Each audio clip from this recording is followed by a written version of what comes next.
This is Austin Translation. I'm Austin, and as always, there's a bunch of crazy shit going on in the world, so I compiled a couple of the headlines, keep you in the loop, so let's start going through them. Starting off with a really sad one here on the Gaza Strip. Israeli airstrikes on Gaza City flattened 3 buildings and killed at least 33 people on Sunday.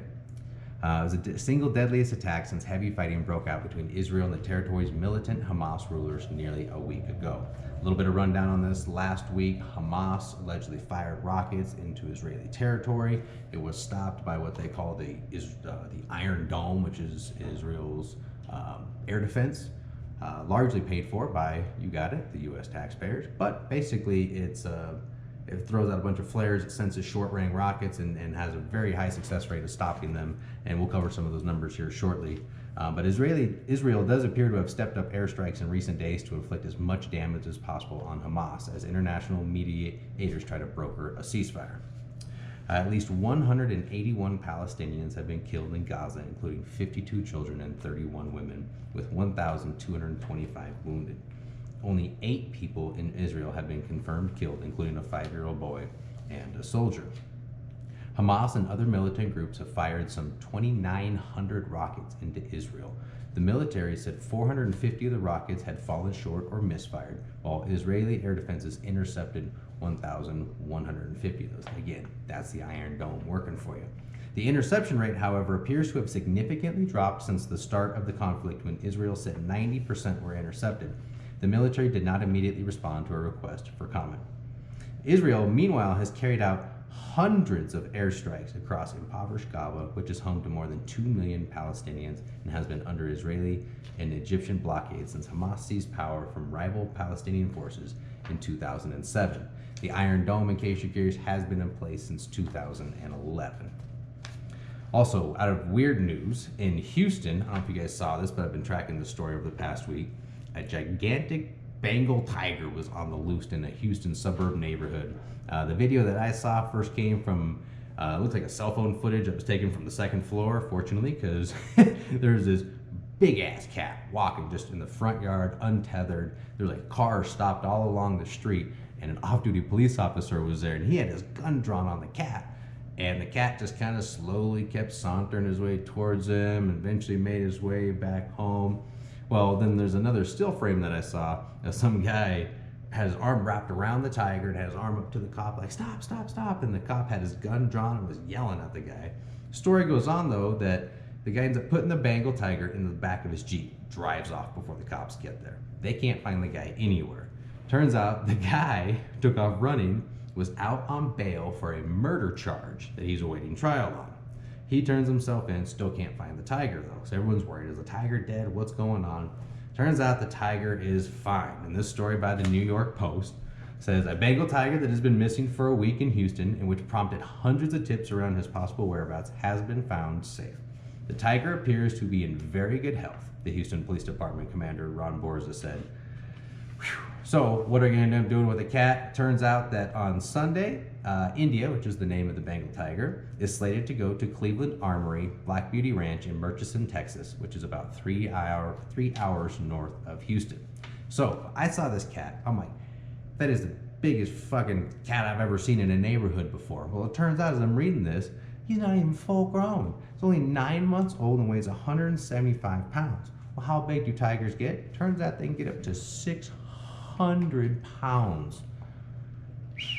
Somebody really dodged a bullet there in Houston. My God. Alrighty. So, as most of you guys know, that the CDC this past Thursday did loosen guidelines on masks. They said that all vaccinated adults no longer have to wear a mask in most occasions, whether indoor or outdoor. So a lot of us are saying, well, what does this mean for going to businesses? When are they going to adapt? When do we know how I have to wear a mask to go to grocery shopping or what have you? Well, this week you're already hearing a bunch of corporations come out and say what they're going to do. This is from NBC News. Daniela Silva reports that Starbucks and Walt Disney World Resorts are the latest major companies to relax their mask policies days after the CDC announced that people who are fully vaccinated no longer need to wear face coverings, whether indoors or outdoors. Starbucks said in a statement on its website Friday that facial coverings will be optional for fully vaccinated customers beginning Monday unless local regulations require them by law. Meanwhile, Walt Disney World said in an update on its website that masks are now optional in outdoor common areas. The change took effect Saturday. Face coverings are still required upon entering and throughout all attractions, according to the website. Now, on Friday, Walmart also came out and said that masks will no longer be required for fully vaccinated employees or customers starting Tuesday, and this also goes for Sam's Club as well. Now, the nation's largest retailer chain also announced a $75 bonus for employees who are or get the COVID-19 vaccination. Now, since the change in the CDC's recommendations, major retailers around the country have begun announcing changes to their mask policy. More to come on that one. Yay! All right, let's talk about a little bit of greenery, have you? So this article, I believe, came out of the New York Post, and this gives you a little bit of rundown of what is going on with the latest marijuana initiative taking place across the country. So this guy puts in here, following years of debate, the green rush is fully underway in America. More than 2/3 of all states have given the green light to medical marijuana, with 18 of these states having existing or pending legislation in place that allows for recreational cannabis to be consumed and sold. Support for nationwide legalization has never been higher. Gallup, who's been doing these Gallup polls since I think 1968, so over 50 years, I think 1968 was the first year that they polled everybody on how they feel about the legalization of marijuana. And at that time, it was only 12% of America thought that it should be legalized. In 2020, that got up to a record high of 68% of Americans believe that it should be legalized. So, as we start to see additional states waving the green flag, this past November, we had 5 more states vote in that it should be legalized, and that was New Jersey, Arizona, Montana, South Dakota, and even the deep red state of Mississippi, which we'll be talking about here in just a minute. Since then, New York and New Mexico and Virginia have all signed adult use initiatives into law with varied implementation dates. So, according to this, the author of this article, he thinks that there's 3 states that are most likely ones to become the next states to legalize marijuana. First one he has on here, Connecticut, the Constitution state. Not only does it have its entire state legislation made up of predominantly Democrats, but the governor, Ned Lamont, has been advocating for legalization for months now. The good news is Lamont is working with state legislator that I said is overwhelmingly controlled by Democrats.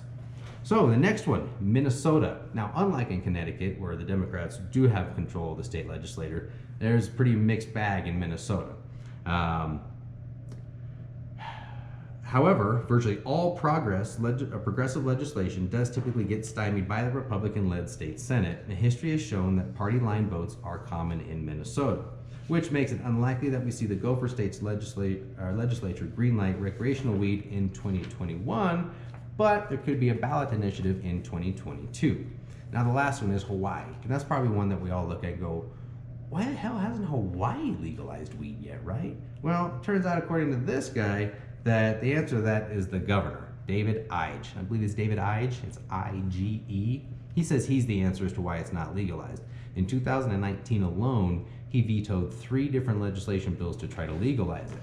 Actually, he vetoed 2 of the 3 cannabis bills, sorry. The one he did okay was for decriminalizing less than 3 grams of weed. Pretty pity, meh. So they say the solution for Hawaii is, because they don't think that he's going to change his tune anytime soon, they just need to wait him out. Now, Hawaii, you're only allowed to have 2 terms as governor there. He's in his 2nd term. His time is up on December 5th. So possibly in 2022 is when we'll be looking at legislation for legalization of marijuana in Hawaii. All right. Now, I mentioned Mississippi. They were one of the states that the constituents there voted to legalize a medical marijuana program. However, the Mississippi Supreme Court on Friday overturned a medical marijuana initiative that voters approved last fall. This is from the Associated Press, by the way.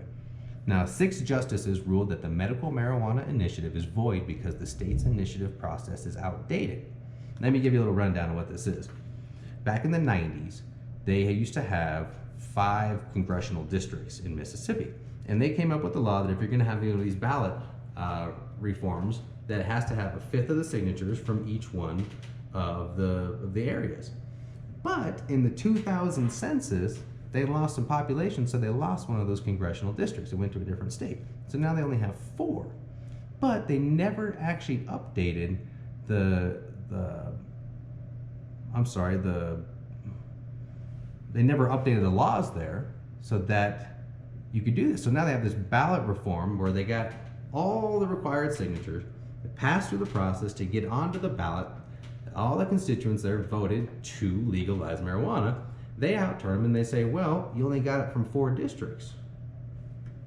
Well, there are only 4 districts. So then the Supreme Court says, well, that's why this is void. No go. But then they didn't offer any kind of solution to fixing this.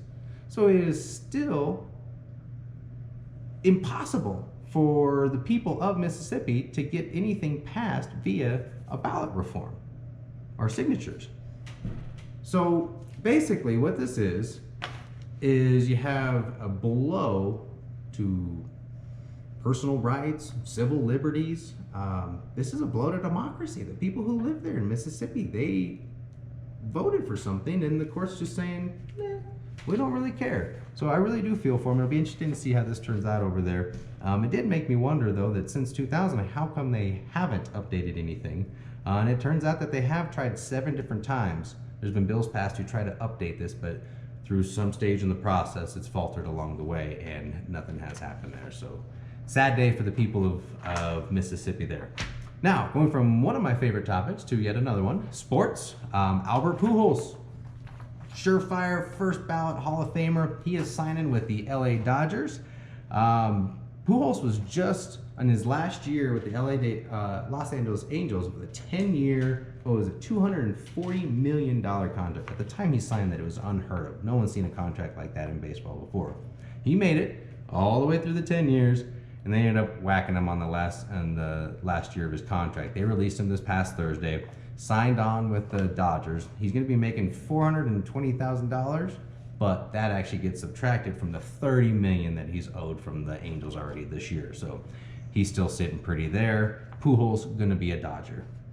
All right, and Kobe Bryant, Black Mamba, last night was inducted into the Hall of Fame. Lots of tears. Yeah, we all got our own feelings about Kobe on that one, but he's one of the greats. He's where he belongs now, in the Hall of Fame there. Lastly, NBA. It is the last day of the regular season. Say what you will about the NBA regular season. It's too long. The players don't play hard. You're probably right on all of those ones. But NBA playoff basketball is a whole different thing, and we're almost there, folks. But we got one last crazy day of the regular season before that. Just in the Western Conference alone, there's 4 separate battles for seeding that's going to be decided today, including the top overall seed. Jazz and Suns. Right now, the Jazz have a 1-game lead on the Suns. They need to finish it out to maintain that one game advantage. Nuggets, Clippers, they're still battling out. It's going to be decided today who gets the 3 seed. There's a battle for the 6th, 7th, and 8th seed as well as who's going to be in the play-in game, which is the 7, 8, 9, and 10 guys. They're doing it different. A whole bunch of stuff is going to change in these standings just today. It's going to be really exciting. Not a whole lot is going on in the East. Philadelphia 76ers have already locked down the top spot. You're going to have a little bit of a battle going between the 5th and the 6th seeds. But other than that, that is taking shape already. But yeah, crazy day in the NBA. And like I said earlier, always a bunch of crazy shit going on in the world. So until next time, you guys have a good day. Thank you.